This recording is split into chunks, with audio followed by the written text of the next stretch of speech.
सभी को नमस्कार। ग्रेड थर्ड को लेकर एक इम्पोर्टेंट वीडियो।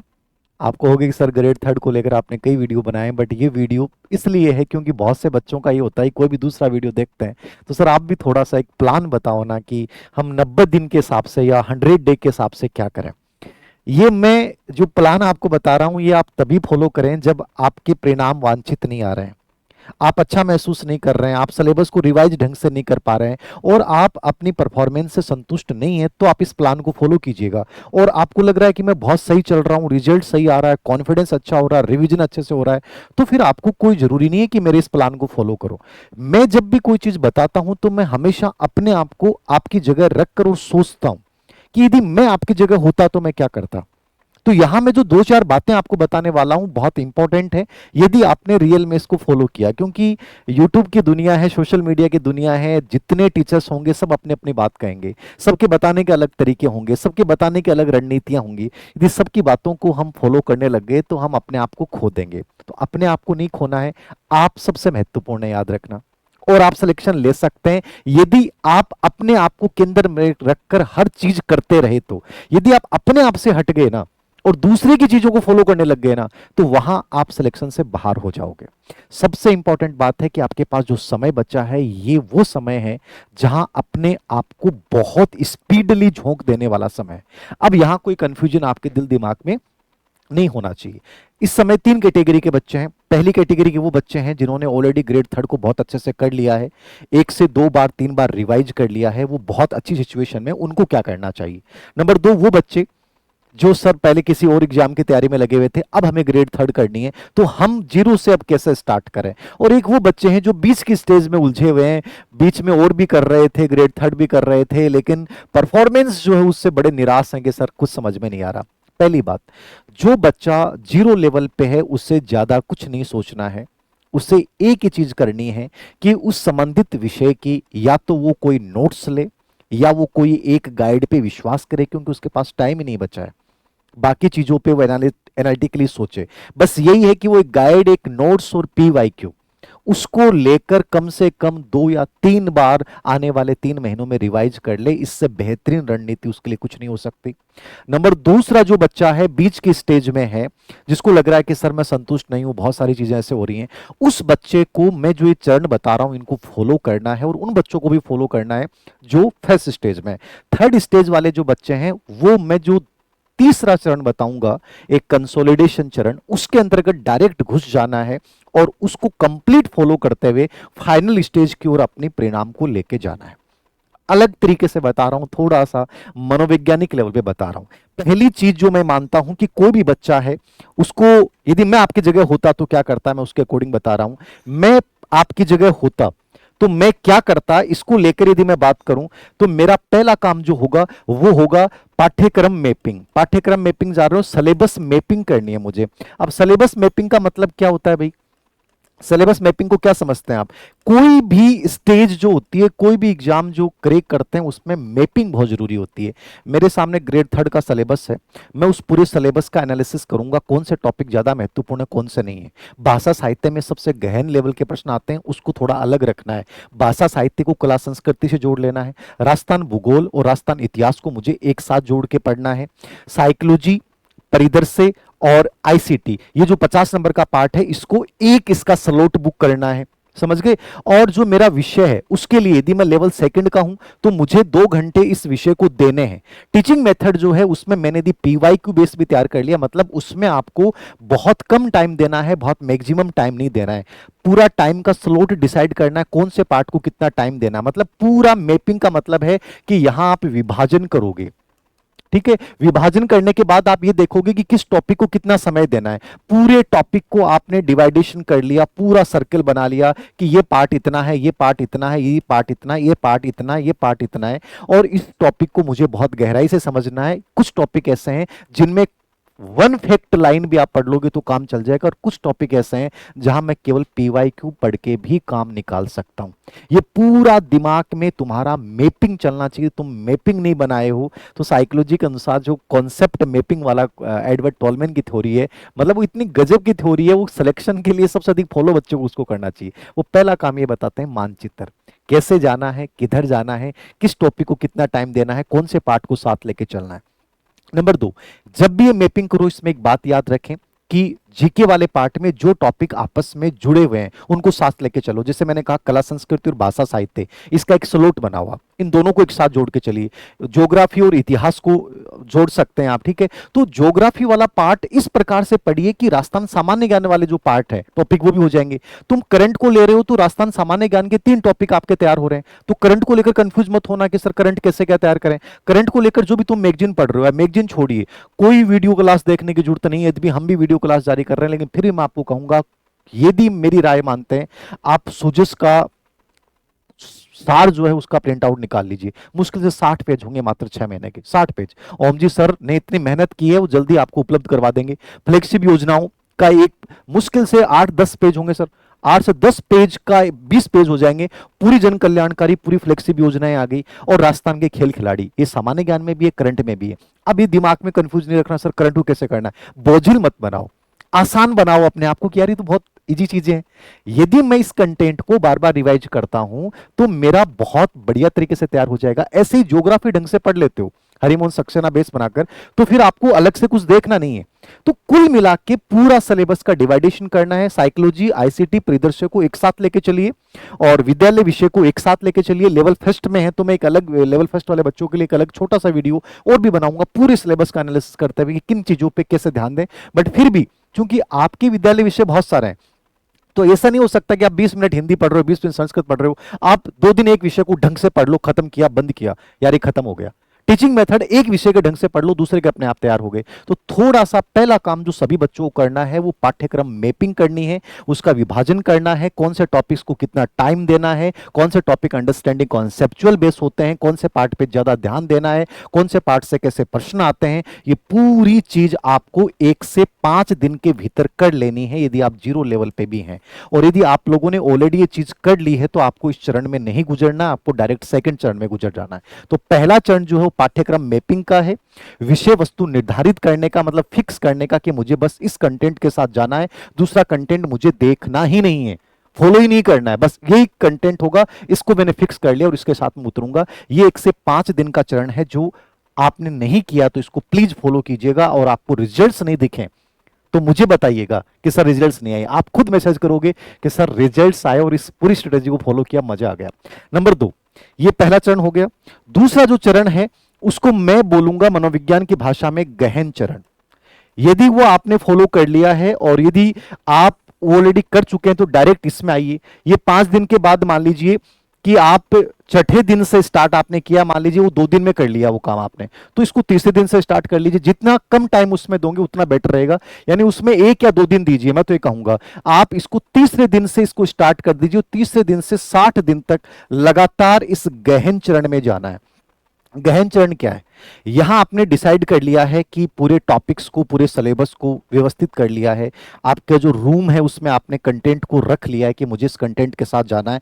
अब आपको क्या करना है, पूरे टॉपिक्स जो भी आपने तय किए कि मुझे भाषा साहित्य में ये टॉपिक पढ़ने हैं, तो कंप्लीट उनको डिटेल्स के साथ, यानी जो भी अधीनस्थ सेवा चयन बोर्ड का पूरा आपका एक प्रकार से है पैटर्न, पैटर्न समझ रहे हैं। मैं आरपीएससी की अलग बात करूंगा, आरपीएससी पे ही वीडियो बनाऊंगा तो मैं अलग लेवल का बनाऊंगा। अधीनस्थ सेवा चयन बोर्ड बना रहा हूं तो मैं आपको ये कहूंगा कि राजस्थान बोर्ड की बुक से हूबहू प्रश्न पूछे जाते हैं।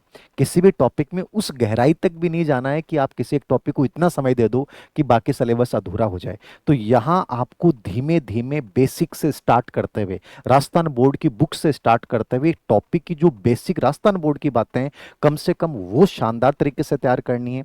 डेली जो टॉपिक आपने पढ़ा उसके कम से कम 10 पीवाईक्यू जो हैं वो आपको जरूर निकालने हैं। और तीसरा, आपको हर वीकली जो पार्ट पढ़ लिया उसका एक टेस्ट जरूर देना है और उस टेस्ट का एनालिसिस भी करना है कि मैंने कहां गलतियां की, क्या मैं कवर कर पा रहा हूं कि नहीं कर पा रहा हूं। यदि टेस्ट सीरीज में नंबर कम आ रहे हैं या तो टेस्ट सीरीज बनाने वाला अलग बना रहा है, या आपका कंटेंट कमजोर है, ठीक है, या आप अपना एनालिसिस नहीं कर रहे, गलतियों को सुधार नहीं कर रहे, तो इस गहन चरण में आपको उतर जाना है। और यहाँ एक रिवीजन का बहुत बेहतरीन तरीका बता रहा हूं। इसमें जब भी आप टॉपिक पढ़ें तो कोशिश करें कि रिवीजन का सबसे बेस्ट फार्मूला क्या होता है, जो टॉपिक आपने पढ़ा है उसको 24 घंटे के भीतर आप उसको एक बार रिवाइज करेंगे।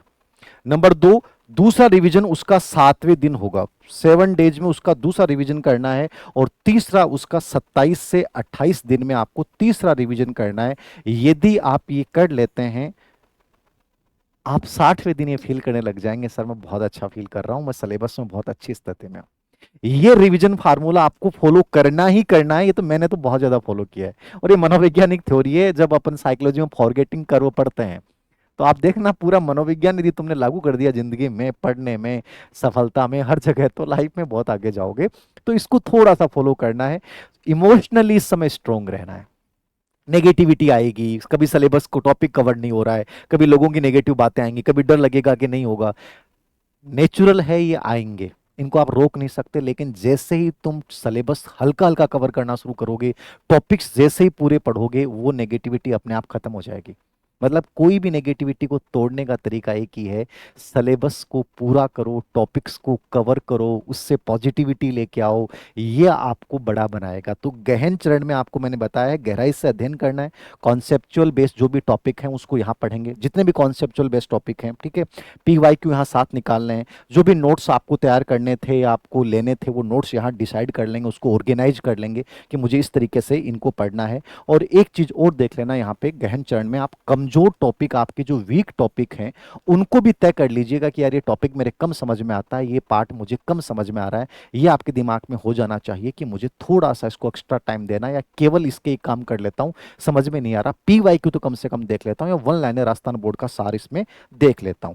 टेस्ट देना यहाँ पे स्टार्ट कर देना है। करंट को गहन चरण में स्टार्ट कर दें। और मैंने कहा कि वीडियो क्लासेस में टाइम खराब नहीं करें। बेटर ये रहेगा कि आप इसका कोई भी बुकलेट लें, चाहे वो क्रोनोलॉजी लें, मुम्मल लें, विनोद स्वामी लें, रवि कुलरी लें, कोई भी एक अच्छी किताब आती है उसको ले लीजिए, या ओम जी सर जो नोट्स उपलब्ध करवाते हैं उनको आप फॉलो कर लेना, उससे आपका हो जाएगा। बट अच्छे से पढ़ना।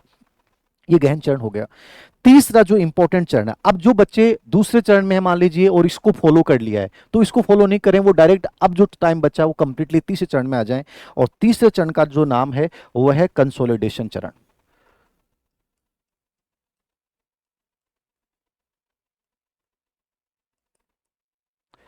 ये चरण क्या है, याद रखना, कंसोलिडेशन चरण क्या है, इसको थोड़ा सा आप देखना कि कंसोलिडेशन का मतलब क्या होता है। यहां ये होता है कि आप अपने आप को स्ट्रांग बनाएंगे। अपने आप को स्ट्रांग का मतलब है जो कंटेंट तुमने पढ़ा है, अब उसको स्ट्रांग मजबूत बनाने का प्रयास है। यहां आप पूरी इंटीग्रिटी ले आएंगे, एकाग्रता ले आएंगे कि आप चीजों को इन्हीं के साथ चलना है और इसको बहुत बेटर तरीके से बनाना है। तो ये मान लीजिए आपका, यदि आप वो 2 चरण पहले फॉलो कर चुके हैं तो आप डायरेक्ट इसमें आ जाएंगे, जो बच्चे सिलेबस रिवाइज कर चुके हैं। अन्यथा जो है आप उसको 61 से लेकर और 85 डेज के बीच में इसको फॉलो कीजिए, कंसोलिडेशन चरण को। यहां जो चीज आपने पढ़ी है उसको बहुत मजबूत बनाने का काम किया जाता है। अब आपके दिमाग में हो जाना चाहिए कि मुझे कोई नया कंटेंट नहीं पढ़ना है। अब जो चीज मैंने पढ़ रखी है इनको इतना बेहतरीन तरीके से मैं बार बार रिवीजन करूंगा। मैंने एक पॉलिटिकल साइंस का गोविंद का एक वीडियो डाला जो 6 बच्चों में सिलेक्शन हुआ। उस बच्चे ने एक बहुत सुंदर बात बोली कि जो चीज मेरे पास थी मैंने सेलेक्टिव चीजें तय की। मेरिट 100% तो कभी जाएगी नहीं, 60, 70, 80%। तो आप ये दिमाग में रखिए कि सब 60% पे सिलेक्शन हो रहा है, तो मुझे क्या करना है कि जो चीज मैंने पढ़ ली है, जो कंटेंट मेरे पास है, अब मैं उस पर विश्वास रखूंगा और उसको बेहद मजबूत बनाऊंगा। इसको आप स्ट्रॉन्ग बनाना शुरू कर दो, गजब तरीके से स्ट्रॉन्ग बनाओ कि ये टॉपिक्स मैंने पढ़ लिए हैं, इनमें मुझे कोई तनाव नहीं है, इसके PYQ निकाल लिए, इसमें से कोई कैसा भी प्रश्न बना दे। जैसे हमारे टेस्ट सीरीज का लेवल थोड़ा सा अच्छा होता है, ठीक है, हो सकता है और भी अच्छा हो किसी का, आपको जो बेटर लगे। यदि मैं इस टेस्ट सीरीज के प्रश्न अच्छे से कर पा रहा हूं तो फिर मुझे डरने की आवश्यकता नहीं है। तो यहां आप स्ट्रॉन्ग जो है वो बनाएंगे। नंबर 2, यहां आपका रिवीजन जो है वो अब डेली स्टार्ट हो जाएगा। अब तक जो है वो आप वीकली कर रहे थे, मंथली कर रहे थे, अब आपका डेली रिवीजन चलेगा और बहुत स्पीडली चलेगा, डेली रिवीजन चलेगा। नंबर 3, वीक एरिया जो भी हैं आपके, वीक पॉइंट जो भी है आपका कि सर ये टॉपिक्स जो हैं वो इंपॉर्टेंट हैं, प्रश्न बहुत आते हैं बट ये मेरे तैयार नहीं हुए, तो कंसोलिडेशन चरण में वीक टॉपिक्स को भी आप अच्छे से रिवाइज करने का प्रयास करें और कोशिश करें कि उन टॉपिक्स के जो वीक हैं उनके शॉर्ट नोट्स यदि आप बना सकते हैं तो बना लीजिए, ये सही रहेगा। शॉर्ट नोट्स यहाँ पे तैयार कर लीजिए, या कोई बच्चे ने मेहनत कर रखी है तो उसका ले लीजिए। और ये भी कोशिश करें कि दिन में 1 घंटा ओल्ड पीवाईक्यू, अधीनस्थ सेवा चयन बोर्ड के लास्ट केवल 3 या 4 साल, ज्यादा ओल्ड पीवाईक्यू मत जाना, 3 या 4 साल के ओल्ड पीवाईक्यू देखिए आप, ज्यादा मत देखो, 3 या 4 साल पे जाइए। जैसे हम साइकोलॉजी के ऑब्जेक्टिव बुक निकाल रहा हूं, अभी नहीं आएगी, तो उसमें केवल साइकोलॉजी के टॉपिक है, उनके 4 साल के देख लो आप, बहुत ज्यादा मत देखो, 4 साल के पेपर देख लो। तो इससे क्या होगा, आपको समझ में आएगा कि लेटेस्ट पैटर्न क्या है। ये चीजें समझ में आनी चाहिए, यहाँ पे ये दिमाग क्लियर हो जाना चाहिए कि यार कंप्यूटर में जो है, पिछली बार एक प्रश्न ऐसा आया था, उस जनवरी में एक प्रोजेक्ट संचालित चर्चित रहा था, उस पे प्रश्न पूछ लिया था, तो ये दिमाग में आना, जैसे मेरे दिमाग में है कि आईसीटी में चीजें पूछी जा सकती हैं। तो ये चीज कौन से पार्ट में कहाँ करंट से रिलेवेंट पर्सन पूछ सकता है, इससे मुझे ध्यान देना था, यहाँ मुझे स्ट्रांग बनाना था, वीक पॉइंट कौन से हैं उनको कैसे मैं इंप्रूव करूं, डेली रिवीजन, यहाँ स्पीडली रिवीजन आपका स्टार्ट हो जाना चाहिए। और यहाँ अपने आप की तैयारी को अंतिम चरण जो है वो आप देना शुरू कर दें। पीवाई को डेली पढ़िए, शॉर्ट नोट्स बनाइए, माइंड मैपिंग पढ़िए, और जितना बार बार पढ़ सकते हैं उतना करिए। चौथा स्टेज और अंतिम स्टेज होता है आपका फाइनल स्टेज।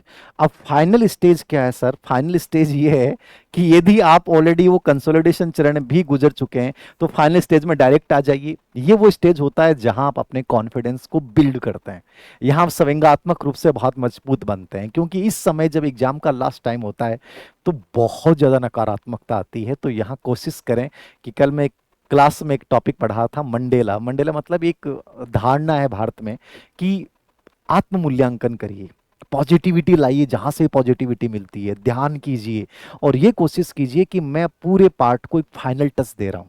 अपने आप को उस रूप में देखना स्टार्ट कीजिए कि मैं अच्छा कर रहा हूं, अच्छा कर जाऊंगा, मेरा सिलेक्शन हो रहा है। तो यहां फाइनल टच में सभी विषयों का आपके दिमाग में होना चाहिए कि 2 से 3 बार कम से कम रिवीजन हो चुका है, 4 बार रिवीजन हो चुका है, और इस टॉपिक्स में 2 से 4 चीजें ऐसी हैं जो बहुत फैक्चुअल हैं, उनको आपने वन लाइनर पेज पे लिख लिया, इनको लास्ट टाइम में मुझे रिवाइजर करना। जो भी फैक्चुअल चीजें वन लाइनर है वो फाइनल स्टेज में आप ध्यान देंगे।